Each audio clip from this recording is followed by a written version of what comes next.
एक लड़का अपने भतीजे को लेकर बाइक पर बिठाता है और फल लेने के लिए नज़दीकी बाजार में पहुंच जाता है। वहां जाने के बाद जब वो फल की रेहड़ी पर पहुंचता है तो वहां जो नज़ारा देखता है उसे देखकर उसकी आंखें खुली की खुली रह जाती हैं।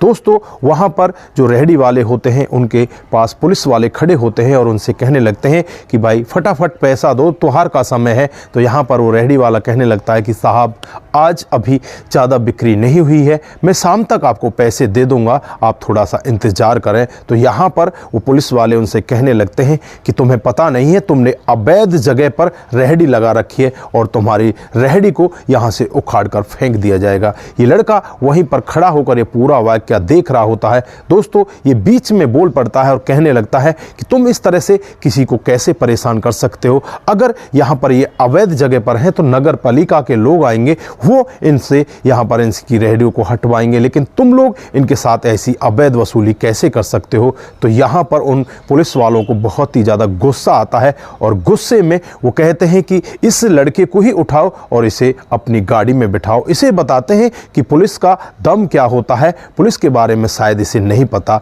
दोस्तों, उसके बाद उस लड़के को उस पुलिस गाड़ी में बिठा लिया जाता है। उसके साथ उसका भतीजा होता है 17-18 साल का, उसे भी बिठा लिया जाता है। यहाँ पर वो भतीजा कुछ बोलने वाला होता है, लेकिन यहाँ पर वो व्यक्ति उसे बोलने नहीं देता और कहता है कि इन्हें आगे चलने दो। दोस्तों, उसके बाद जब थाने के अंदर इन्हें लॉकर में बंद किया जाता है, उससे पहले यहाँ पर होता कुछ ऐसा है, ये सभी के सभी लोग माफ़ी मांगने लगते हैं। दोस्तों, ऐसा क्या हुआ था, ये कौन था जिसकी वजह से यहाँ पर खुद एसपी साहब चल कर आए थे और इन लोगों को यहाँ पर सस्पेंड कर दिया था। अगर आप भी पूरी घटना के बारे में जानना चाहते हैं तो वीडियो को ज़रा सा भी स्किप ना करें। दोस्तों, लास्ट तक वीडियो को ज़रूर देखिएगा। आगे बढ़ने से पहले हमारी वही रिक्वेस्ट कि जो हमारे चैनल के साथ नए हैं कृपया करके चैनल को फॉलो कर लें, बेल आइकन को ज़रूर प्रेस करें। नमस्कार, जय हिंद। आप देख रहे हैं APH न्यूज़ राहुल रावत के साथ। तो दोस्तों, आज की जो हकीकत की घटना आप लोगों को बताने जा रहा हूँ, ये बिहार के दरभंगा की हकीकत की घटना है। यहाँ पर एक लड़का जिसका नाम विजय होता है और जो पढ़ने लिखने में बहुत ही ज़्यादा होशियार होता है। दोस्तों, धीरे धीरे करके वो अपनी +2 की पढ़ाई पूरी कर लेता है। उसके बाद वो अपने पिता से कहने लगता है कि पिताजी, मैं आगे पढ़ना चाहता हूँ, मैं पढ़ लिख कर बहुत बड़ा ऑफिसर बनना चाहता हूँ। तो यहाँ पर पिताजी उससे कहने लगते हैं कि बेटा, तू ऑफिसर बनना चाहता है तो बहुत अच्छी बात है, लेकिन हमारे पास इतनी ज़्यादा ज़मीन नहीं है, इतना ज़्यादा पैसा नहीं है, हम तेरे लिए पैसा खर्च ज़्यादा नहीं कर पाएंगे, लेकिन अगर तू 1-2 बार में अपने टेस्ट को क्लियर कर लेगा तो हम ये सब कर सकते हैं। दोस्तों, यहाँ पर बेटे और पिता के बीच में आपस में ऐसी बातें हो रही होती हैं। बेटा कहता है कि पिताजी आप मत घबराइए, मैं 1 बार में ही टेस्ट को क्लियर कर लूँगा। बाद यहाँ पर बेटा दरभंगा से सीधा दिल्ली के लिए रुख करता है और ट्रेन पकड़कर दिल्ली आ जाता है। दिल्ली के मुखर्जी नगर में वो पढ़ाई स्टार्ट कर देता है। धीरे धीरे करके वो पढ़ाई स्टार्ट कर देता है और जब उसका एग्ज़ाम आता है तो उस एग्ज़ाम में वो फेल हो जाता है। और जब पिताजी को इस सब के बारे में पता चलता है तो पिताजी बहुत ही ज़्यादा दुखी होते हैं। पिताजी को पता चलता है कि उसका बेटा फेल हो चुका है तो वो बहुत ही ज़्यादा टूट जाते हैं, क्योंकि उनके पास इतनी धन दौलत नहीं होती। जो कुछ उनके पास जमा पूंजी होती है उस सब को बेटे की पढ़ाई में लगा देते हैं।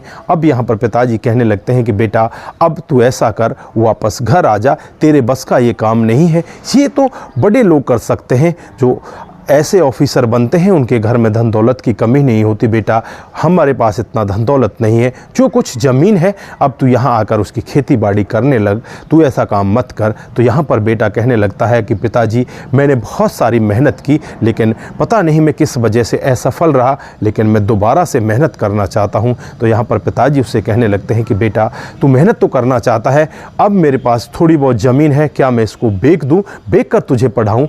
यहाँ पर बेटा कहने लगता है कि पिताजी, जितना आप दे सकते हो ज़मीन मत बेचो, और जितना भी पैसा आप मुझे दे दोगे मैं उसी पैसे से गुजारा कर लूँगा। मैं यहाँ पर पार्ट टाइम में जॉब कर लेता हूँ और फिर मैं यहाँ पर आपको एक दिन बहुत बड़ा ऑफिसर बन के दिखाऊँगा।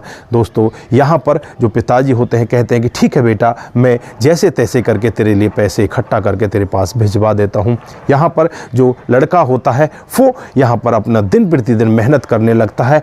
पढ़ाई करता है, लेकिन वो कई नौकरियों के लिए इंटरव्यू देता है, कहीं पर भी उसका सिलेक्शन नहीं होता दोस्तों। फिर एक दुकान पर जाता है, यहाँ पर होलसेल का काम होता है और यहाँ पर रिक्वायरमेंट होती है कि एक अकाउंट्स वाला लड़का चाहिए जो हमारी इंटरव्यू को देख सके। तो यहाँ पर ये लड़का कहने लगता है कि साहब मैं तुम्हारी सारी इंटरव्यू को देख सकता हूँ, मैं 3-4 घंटे के लिए आपके पास आ जाया करूँगा, मुझे आप जो भी दोगे मुझे मंजूर है। तो यहाँ पर जो दुकान के मालिक होते हैं कहते हैं कि ठीक है, हम तुम्हें 10,000 रुपये महीने देंगे। तो यहाँ पर वो लड़का बहुत ही ज़्यादा खुश होता है और उस काम को स्टार्ट कर देता है। 3 से 4 घंटों में उस काम को वो कर दिया करता और उनसे वो यही कहता कि साहब मैं पढ़ाई कर रहा हूँ, मैं ज़्यादा टाइम आपको नहीं दे पाऊँगा। जो उस दुकान का मालिक होता है वो भी बहुत ही अच्छा होता है और कहता है कि बेटा तू यहाँ भी अगर तेरे पास टाइम बचता है तो 3-4 घंटों में भी अपनी पढ़ाई कर सकता है।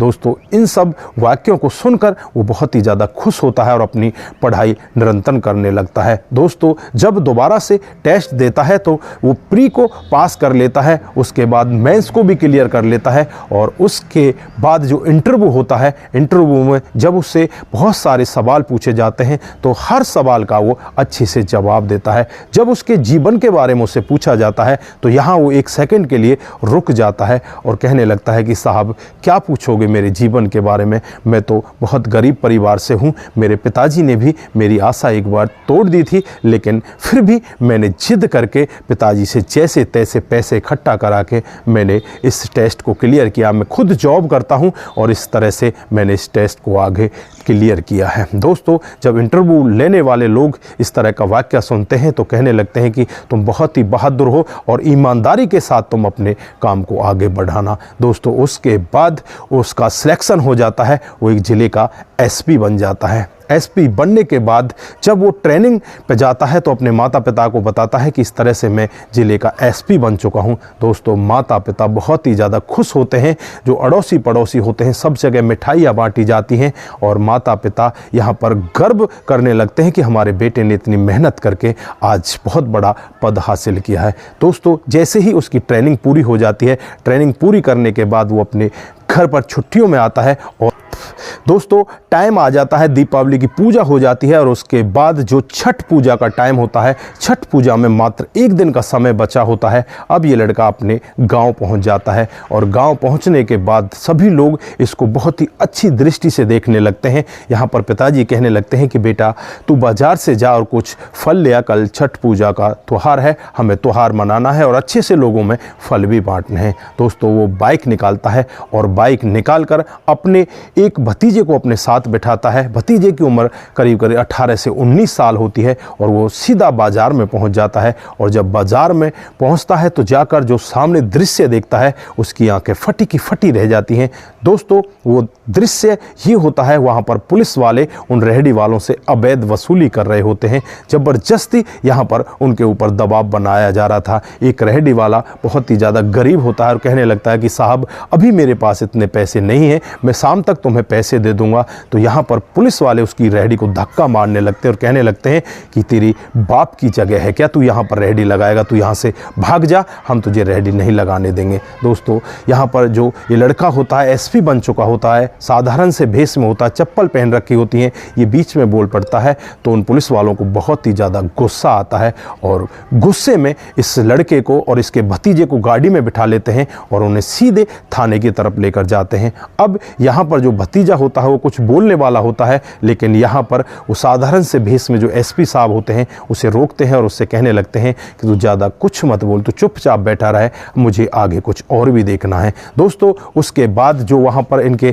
थाने इंचार्ज होते हैं उनके सामने इन्हें पेश किया जाता है। तो थाने इंचार्ज उनसे पूछते हैं कि किस जुर्म में इनको पकड़ कर लाए हो। तो यहाँ पर वो पुलिस वाले कहते हैं कि साहब ये वसूली करने में बाधा बन रहा था, इसको कानून सिखाना है, इसलिए हम इसको लेकर आए हैं। तो जो उनके एसएचओ साहब होते हैं वो कहते हैं कि ठीक है, इसे अंदर हवालात में डालो। दोस्तों दोनों को अंदर हवालात में डाल दिया जाता है। उसके बाद यहाँ पर जो एसपी साहब होते हैं अंदर से ही फ़ोन करते हैं और फ़ोन इस ज़िले के एसपी को मिलाते हैं जिस ज़िले में ये थाना होता है, क्योंकि इनकी पोस्टिंग दूसरे ज़िले में होती है। आपस में एक दूसरे को ये एसपी साहब जानते हैं क्योंकि दोनों ने एक ही साथ में ट्रेनिंग की थी। दोस्तों यहाँ पर एसपी साहब जब इस ज़िले के एसपी को फ़ोन मिलाते हैं तो वो कहने लगते हैं कि एसपी साहब आप कहाँ हो? तो वो कहते हैं कि आपके ज़िले में हूँ और यहाँ पर मेरे साथ में ऐसा हो रहा है, मैं थाने के अंदर हूँ। तो एसपी साहब एकदम से भड़क जाते हैं कि आप थाने के अंदर कैसे पहुँच गए? तो यहाँ पर कहते हैं कि आपके इस थाने के इंचार्ज ने मुझे अंदर कर दिया है। दोस्तों तुरंत ही एसपी साहब उस थाने के इंचार्ज को फ़ोन करते हैं और कहते हैं कि तेरी इतनी हिम्मत, तूने एसपी साहब को अंदर कर दिया और मैं अभी 10 मिनट में आ रहा हूँ। दोस्तों जब थाने के इंचार्ज इतना वाक्य सुनते हैं तो एकदम से उनके पैरों तले ज़मीन खिसक जाती है। तुरंत ही दरवाज़ा खोलते हैं और जो अंदर एसपी साहब बैठे होते हैं उन्हें बाहर निकालते हैं और माफ़ी मांगने लगते हैं, कहने लगते हैं कि एसपी साहब हमें माफ़ कर दीजिए। इतनी ही देर में जो उस ज़िले के एसपी होते हैं वो वहाँ पर पहुँच जाते हैं और जब यहाँ पर पूरे दृश्य को वो अपनी आँखों से देखते हैं और यहाँ पर जब इस तरह का वाक़या होता है तो सामने वाले एसपी साहब से कहने लगते हैं कि साहब आप अंदर क्यों गए, आप तो पहले ही बता देते। तो यहाँ पर वो कहने लगते हैं कि मैं अंदर इसलिए गया था कि मैं देखना चाहता था कि इसमें कौन कौन लिप्त है, ये तो पूरा का पूरा स्टाफ ही इसमें लिप्त है। दोस्तों उसके बाद जो ज़िले के एसपी होते हैं तुरंत ही सभी लोगों को सस्पेंड कर देते हैं और यहाँ पर वो लोग रोने लगते हैं, चीखने लगते हैं, चिल्लाने लगते हैं, कहने लगते हैं कि साहब हमें माफ़ कर दीजिए, हमारे छोटे छोटे बच्चे हैं। तो यहाँ पर एसपी साहब उनसे यही कहते हैं कि मुझे लिखित में स्टेटमेंट चाहिए, मैं किस वजह से तुम्हें माफ़ कर दूं। दोस्तों उसके बाद यहाँ पर दूसरे लोगों को बुला लिया जाता है और इन सभी लोगों को सस्पेंड कर दिया जाता है। तो दोस्तों ये रही एक एसपी साहब के जीवन की कहानी, जिन्होंने इतनी सारी मेहनत की और लास्ट में उनके साथ में भी ऐसा हो जाता है। ऐसे कुछ भ्रष्ट पुलिस वाले होते हैं जिनकी वजह से पूरे के पूरे इस तरह के डिपार्टमेंट को ही बदनाम कर दिया जाता है। तो दोस्तों यहाँ पर आप क्या कहना चाहते हैं? इन दोनों एसपी साहबों के बारे में आपकी क्या राय है, क्या जवाब देना चाहते हैं? क्या यहाँ पर एसपी साहब ने जो इस पूरे थाने में लोग लगे हुए थे सबको सस्पेंड कर दिया, क्या वो ठीक था या गलत था? आपकी जो भी राय है एक बार कमेंट बॉक्स में जरूर दीजिएगा। दोस्तों आज के लिए बस इतना ही, फिर मिलते हैं किसी नए मोड़ के साथ। तब तक के लिए आप अपना ख्याल रखें, परिवार का ख्याल रखें, सतर्क रहें, सावधान रहें और अपने रिश्तों की अहमियत को जरूर समझें। नमस्कार, जय हिंद,